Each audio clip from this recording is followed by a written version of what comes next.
Hello students. तो जैसा कि हम लोग पिछले क्लास में पढ़ रहे थे, role of pH in our life यानी लिविंग ऑर्गेनिज्म के लाइफ में पीएच का क्या रोल है, ये हम लोग समझ रहे थे। तो कुछ टॉपिक हम लोग डिस्कस कर लिए थे और लास्ट के दो टॉपिक बचे हुए थे। एक बार फिर से जल्दी से रिवाइज कर लेते हैं। पहला है sensitivity of pH in living organism. तो अगर देखा जाए, कई सारे एग्जाम्पल्स हैं जिसमें पाया गया है कि हमारा जो बॉडी है, ह्यूमन बॉडी या एनिमल बॉडी या प्लांट बॉडी, उसमें पीएच सेंसिटिविटी होती है। यानी पीएच थोड़ा भी चेंज होगा। पीएच चेंज होने का मतलब कोई चीज़ नॉर्मल से एसिडिक हो गया या बेसिक हो गया या न्यूट्रल हो गया, है ना। एक नॉर्मल कंडीशन में जो पीएच रहता है, उससे थोड़ा भी इधर उधर अगर पीएच का वैल्यू होगा तो उससे लिविंग ऑर्गेनिज्म के बॉडी पे बहुत ज़्यादा फर्क पड़ता है। ठीक, उसका पूरा जो सिस्टम है बिगड़ जाता है, सही से फंक्शन नहीं करता है। एग्जाम्पल के लिए जैसे एसिड रेन वगैरह होगा, तो एसिड रेन होने से प्लांट के बॉडी के बाहर सरफेस या एनिमल बॉडी का स्किन या बाहरी सरफेस पे बहुत बुरा इफेक्ट पड़ेगा। घाव हो जाएंगे एनिमल बॉडी पे, प्लांट पे उसका डीक्लोरोसिस हो जाएगा, पत्ते पीले पड़ जाएंगे, पौधा सूख जाएगा या मुरझा जाएगा हाई एसिडिटी की वजह से। वो एसिड रेन अगर मान लीजिए सॉइल में गिरेगा तो सॉइल की पीएच को भी चेंज करेगा, और उससे फिर क्या होगा कि सॉइल भी उतना सपोर्टिव नहीं रहेगा प्लांट के लिए। तो sensitivity of pH in living organism, ये था हमारा टॉपिक। ठीक, तो जब अगर आपको एग्जाम में role of pH in our life करके क्वेश्चन आएगा इस तरह से, तो आपको हर एक टॉपिक पे थोड़ा थोड़ा दो दो तीन तीन सेंटेंस बस लिखना रहेगा, उसका एग्जैक्ट पॉइंट समझाना होगा। बट इनमें किसी एक पर अगर दे देगा आपको एक छोटा नोट्स लिखने के लिए, तो एटलीस्ट 4 या 5 सेंटेंस आपको लिखना पड़ेगा, कम से कम 5 सेंटेंस आपको लिखना पड़ेगा उसके सपोर्ट में। ठीक है, तो इसमें आपको चीज़ों को एक्सप्लेन करना होगा कि पीएच का कितना महत्व है, कितना इम्पोर्टेंस है लिविंग ऑर्गेनिज्म के लाइफ में, है ना। तो ये हो गया सेंसिटिविटी। दूसरा है पीएच ऑफ द सॉइल। जो हमारा सॉइल होता है, चाहे वो गार्डन में हो, चाहे खेत में हो, क्रॉप फील्ड में हो या कहीं भी हो, अगर हमको प्रोडक्टिविटी चाहिए, उससे क्रॉप उगाना है, प्लांट उगाना है, पेड़ उगाने हैं, तो उस सॉइल का पीएच एक फिक्स लेवल पे होना चाहिए। ठीक है, हर चीज़ का अपना एक पीएच लेवल फिक्स होता है। तो ऐसा काफ़ी सारे एक्सपेरिमेंट करके देखे गए हैं कि जहाँ पे ज़्यादा पैदावार होती है या बहुत अच्छा जो सॉइल होता है जिसमें प्लांट और ट्री अच्छे से ग्रो होते हैं, उस सॉइल का पीएच लगभग 6 to 7 के रेंज में होता है। तो ऐसा सॉइल जिसका पीएच 6 to 7 हो, वो सॉइल बेस्ट होता है क्रॉप प्रोडक्शन, प्लांट के ग्रोथ के लिए। लेकिन अगर इससे कम हुआ, पीएच 6 से कम हुआ, तो बहुत एसिडिक हो जाएगा, और एसिडिक सॉइल नॉन सपोर्टिव होता है प्लांट के ग्रोथ के लिए, रिस्पॉन्स सही नहीं रहेगा, है ना, बंजर हो जाएगी ज़मीन। और ज़्यादा बेसिक हो जाएगा तब भी दिक्कत है। तो इन्हीं चीज़ों को आपको समझाना पड़ेगा कि कौन सा पीएच बेटर है किस कंडीशन में, या और उस बेटर कंडीशन से जब पीएच थोड़ा सा भी इधर उधर होता है, चेंज होता है कुछ एनवायरमेंटल चेंजेस की वजह से, तो फिर वो एडवर्स इफेक्ट दिखाता है। तो पीएच मेंटेन होना लाइफ के हर एक पॉइंट में ज़रूरी है। तीसरा पॉइंट है डाइजेस्टिव सिस्टम। ये हम लोगों ने पढ़ा था। इसमें क्या पढ़ा था कि नॉर्मली हमारे बॉडी में कई तरह के केमिकल निकलते हैं, एंजाइम निकलते हैं, उनका भी एक पार्टिकुलर पीएच होता है। हर चीज़ जो केमिकल होता है या बायोकेमिकल होता है, उसका एक फिक्स पीएच होता है।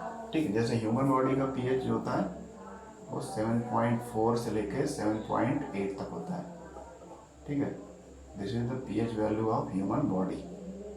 ओके, अब इस पीएच रेंज में अगर बॉडी का मतलब इतना पीएच रहेगा, यानी लगभग ये न्यूट्रल से बेसिक कंडीशन में हमारा रहता है बॉडी, बहुत ही कम बेसिक और न्यूट्रल के आसपास।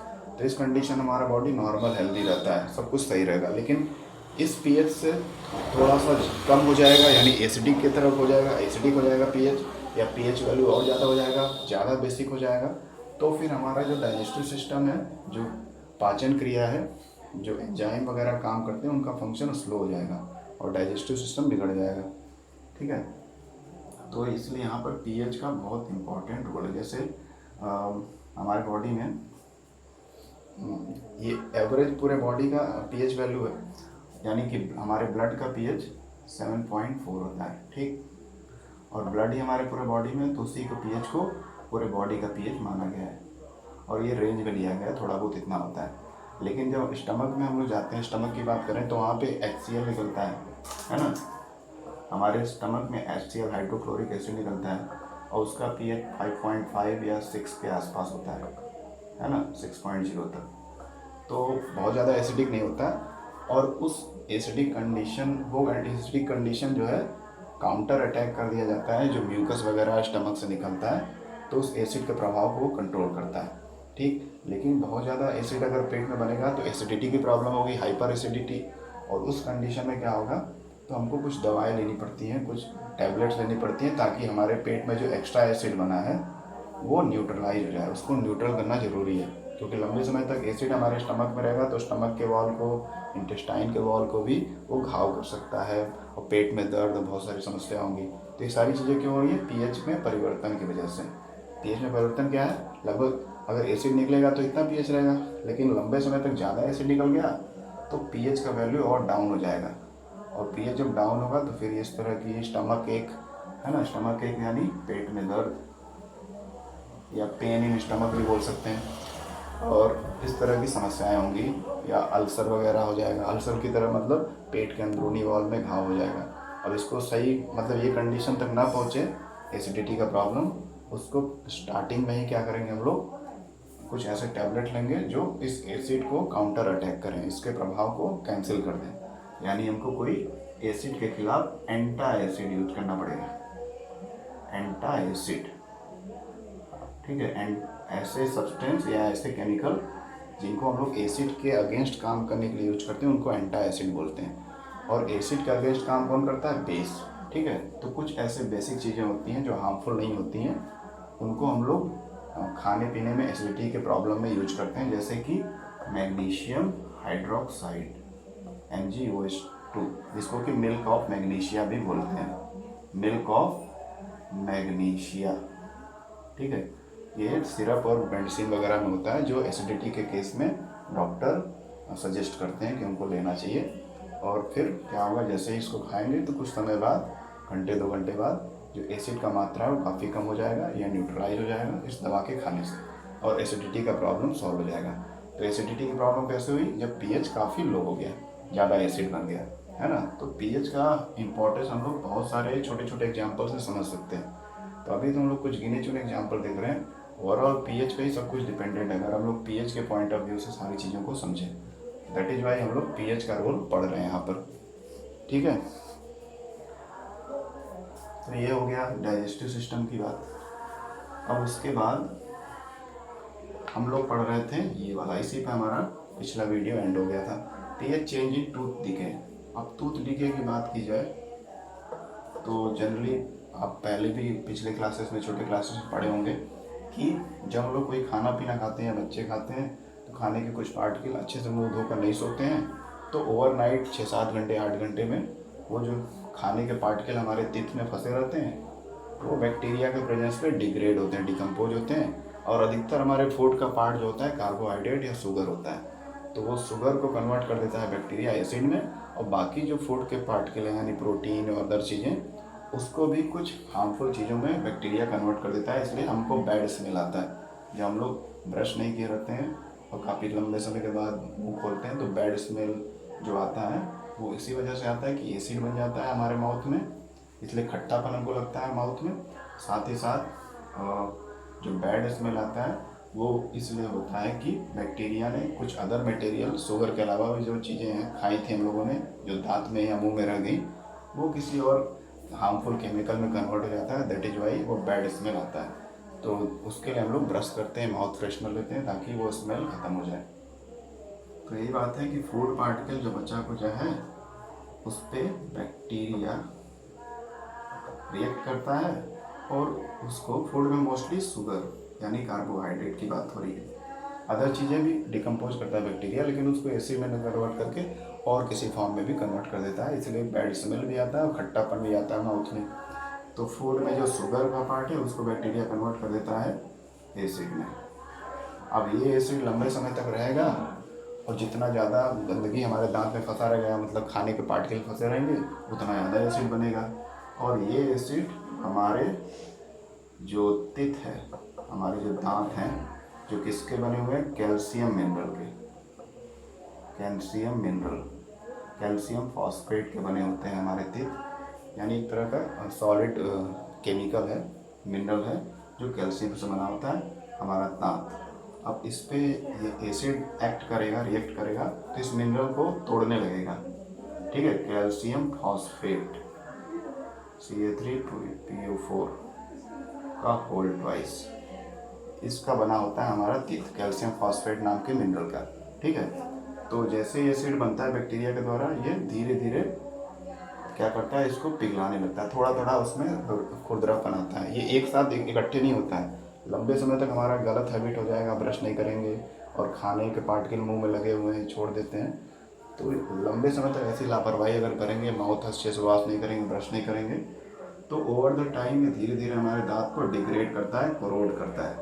क्या करता है, कोरोड, यानी खुरदरा करते जाता है और अल्टीमेटली फिर हमारे दांत टूटने लगते हैं, यानी टूथ डिके होने लगता है।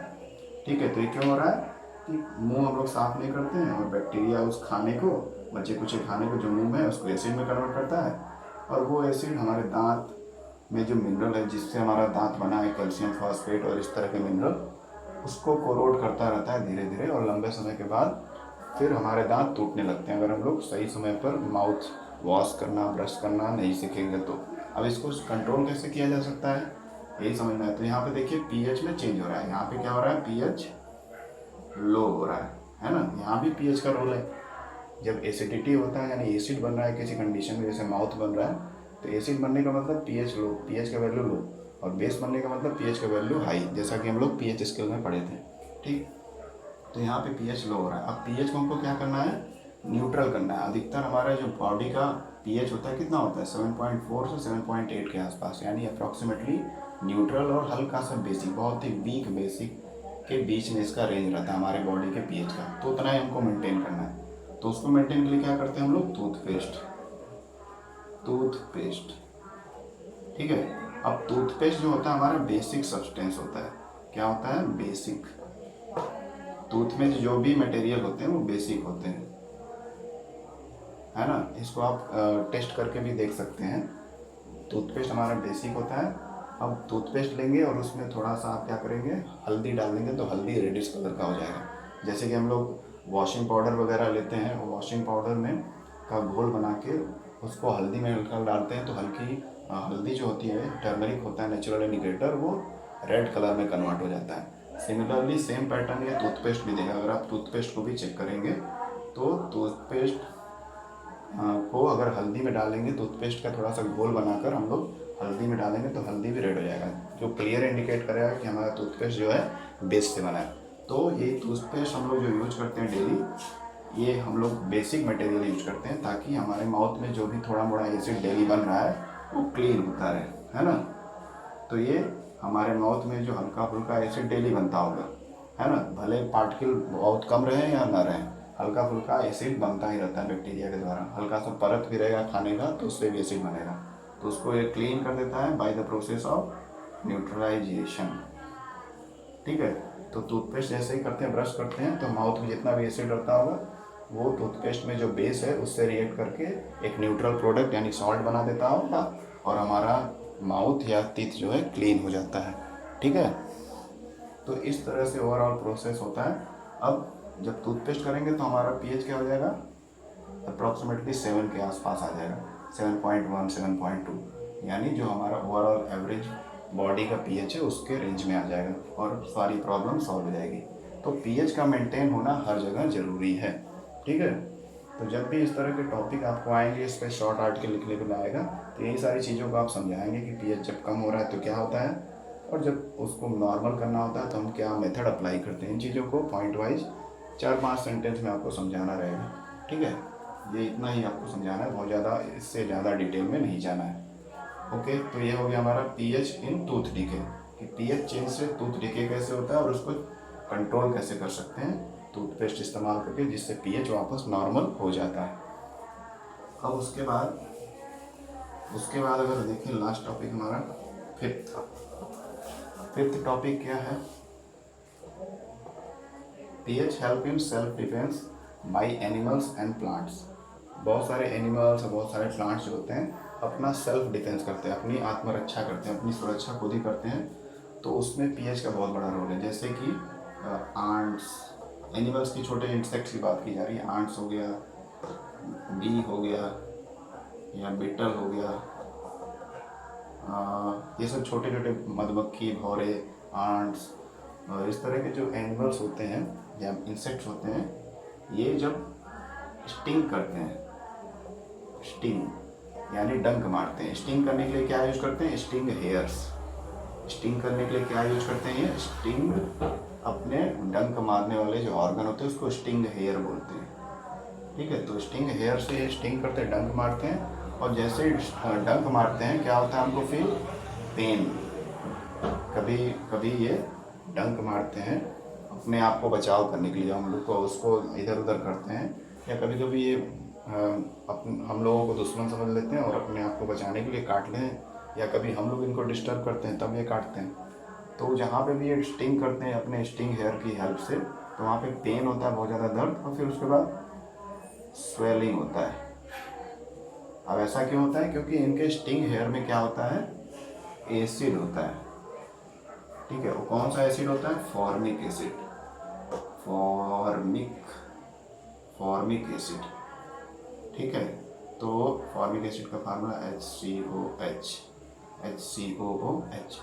तो जो छोटे इंसेक्ट हैं, आंट, हनी बी, बिटल, इस तरह के एनिमल्स या इंसेक्ट्स में अपने आप की सुरक्षा के लिए, अपने डिफेंस के लिए एक मैकेनिज्म नेचर ने बनाया रहता है। स्टिंग हेयर एक ऑर्गन होता है जिसको वो किसी में पियर्स करेंगे, किसी के स्किन में, किसी के बॉडी में, तो अपने अंदर का एसिड ट्रांसफ़र करने लगते हैं जो उनके बॉडी में होता है। कौन सा एसिड होता है? Formic acid. अब उससे हमको दर्द क्यों होता है? मान लीजिए वो किसी इंसान को काट लिया तो दर्द क्यों होगा? दर्द इसलिए होता है क्योंकि हमारे बॉडी का पीएच क्या है?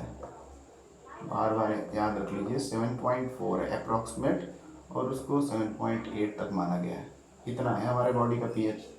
लेकिन जैसे ही ये एसिड ट्रांसफ़र करेंगे, किसी एक एरिया में काटेंगे, मान लीजिए ये हमारा बॉडी है, छोटा सा कोई स्किन का हिस्सा, उसमें यहाँ पे डंक मार दिए, यहाँ पे ये स्टिंग हेयर से डंक मार दिए। अब यहाँ पे जो है एसिड का मात्रा क्या है?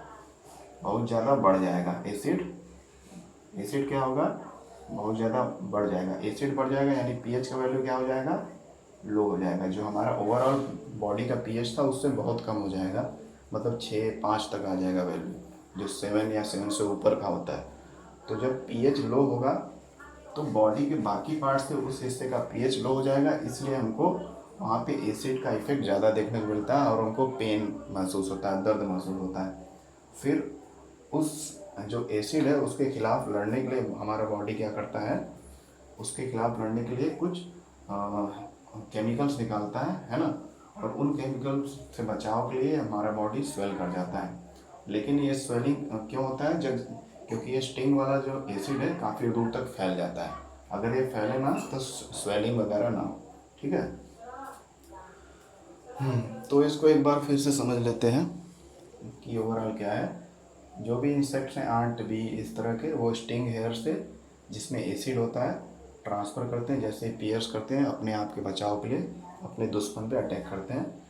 तो जहाँ जहाँ पे पिंच करते हैं वहाँ पे ढेर सारा एसिड निकालते हैं, और इस एसिड का जो, हालांकि वीक एसिड है, लेकिन चूँकि हमारे बड़े से बॉडी में पूरा पीएच एवरेज इतना होता है, लेकिन जहाँ पे डंक मारेंगे छोटे से एरिया में, उस पार्टिकुलर एरिया में या टिश्यू के एरिया में, वहाँ का पीएच इससे कम हो जाएगा, यानी एबनॉर्मलिटी आ जाएगी। पीएच चेंज होगा तो बॉडी में डिस्कम्फर्ट आएगा, बॉडी असहज हो जाएगा।